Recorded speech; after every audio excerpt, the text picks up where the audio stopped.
Hey, my beautiful people. Welcome and welcome back to my YouTube channel. It is a beautiful day that the Lord has granted unto us. So today we are going to be speaking about polycystic ovarian syndrome, which is a condition that is associated mainly to women or ladies. So let's do this together. So, polycystic ovarian syndrome is a constellation of symptoms rather than a disease, The cause of polycystic ovarian syndrome are not entirely understood. In a normal menstrual cycle, the bone makes the hormones GnRH, which travels in the blood to the pituitary gland, and the pituitary gland then releases two hormones, that is FSH and LH, that is follicle stimulating hormones and luteinizing hormone, which travels in the bloodstream to the ovary. These hormones causes about 60-20 follicles to be awake and starts to mature. As they are going to mature, they release estrogen hormone and cause the lining of the uterus or the uterine wall to begin to build up. That is what usually takes place in every woman's monthly process. Then one of those 60-12 follicles tends to grow a little faster and becomes dominant compared to the rest of the follicles. Yeah, I hope you're getting me up to that point. Then this dominant follicle moves to the edge of the ovary to produce an egg. That is the role of the follicle. Yeah. Other follicles disintegrate in the next few days. After the egg is released, the follicle then seals over and is called the corpus luteum. The corpus luteum starts producing progesterone, and this progesterone has a negative feedback effect. The egg then travels to the uterus. If the egg is fertilized, it stays in the uterus, but if the egg is not fertilized, it will disintegrate after about maybe 24 hours, and a woman would have the breakage of the menstrual period, and that is due to disintegration of the egg and the breakdown of the uterine wall that was created, that was built for the purpose of the baby to be implanted. That is, if in case the fertilization could have taken place, but for our case, since it hasn't taken place, that is the reason as to why we are having the breakage of a menstrual period. So one of the primary abnormalities in P.C.O.S, that is polycystic ovarian syndrome, is the abnormal release of GnRH hormone.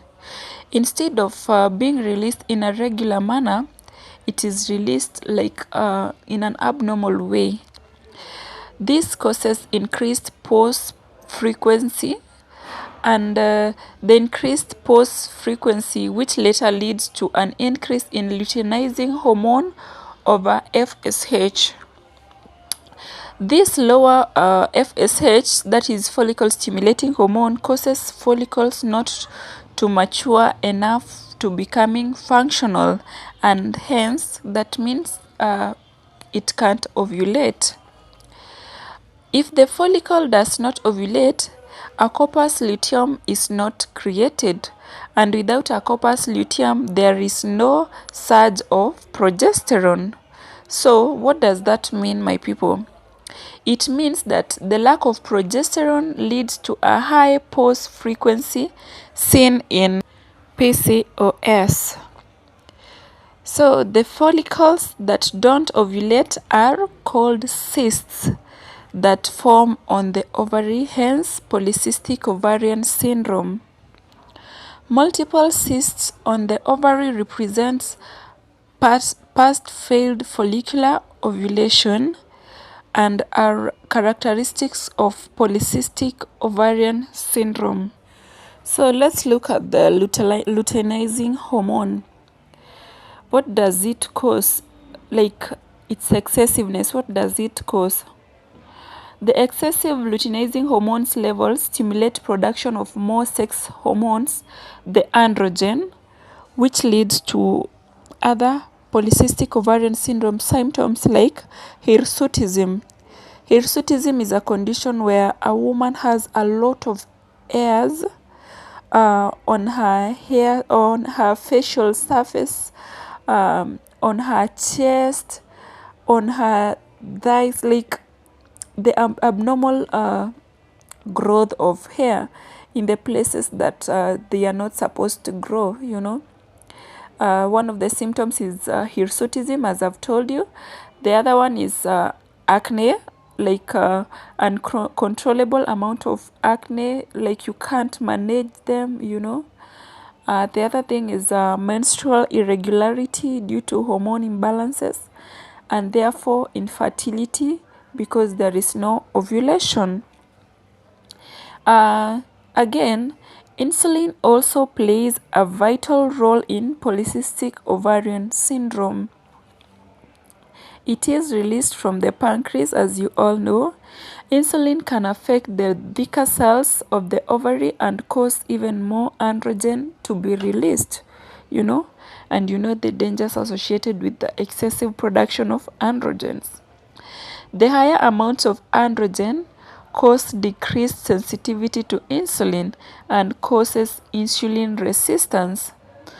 So with insulin resistance, more insulin is released from the pancreas and causes even more androgen to be released, you know. The whole process is one big vicious cycle, which is problematic. This can lead to a condition called pre-diabetes or even can lead to diabetes. Having a healthy lifestyle, getting plenty of exercise, good sleep, also discontinuing smoking are the foundations of polycystic ovarian syndrome treatments. You need to consider all those things that you need to do because they are foundations of P.C.O.S. treatments. There are also medical treatments available for polycystic ovarian syndrome. It doesn't mean that if you have polycystic ovarian syndrome, like it is the end of life. No, there are the things that you can do. You can control them. You can manage P.C.O.S. You can use birth control pills, you know, because it causes regular periods and also helps to lower testosterone levels. A lot of people with P.C.O.S, especially with some characteristics such as hirsutism, have been using birth control pills, and it has really helped them to bring back the regular flow of periods, and also it has helped lower the testosterone levels. And a lot of people have testified that after using birth control pills, they have gotten pregnant and they have children, you know. Even to some people that maybe the doctor had initially told them that it is the end of you, that you're not going to get children again. After using birth control pills, they got regular flow of periods. The testosterone levels, that is the androgen levels, went down, and the people managed to get pregnant. That is thanks a big thanks to God. The other way is by using a certain medication. There is a medication called metformin, which helps to lower insulin levels and improves insulin sensitivity. Again, we have spironolactone, which is also available to help with excessive hair growth. You know, this can help to manage excessive hair growth. Yeah. Medications are also known to lead to normal pregnancy and should be given by a specialist under a close supervision. You know, you need to get medication from a very specialized person. You don't need to go to any person. You know, these PCOS symptoms, they do differ. There are some people who have PCOS, but they don't have some symptoms like hirsutism. They only have maybe irregular flow of periods, or they don't have flow of periods at all. So consulting a specialist will be an added advantage and a plus to an individual. Hopefully you found this information helpful. Bye bye for now. Let's meet in our next video. What I'd like to tell you is that you with PCOS out there, don't lose hope. There is still hope. Yeah, do exercise, avoid smoking. You know, yeah. Consult specialist for medication. Yeah, and everything is going to be well. Yeah. Bye bye. We love you all.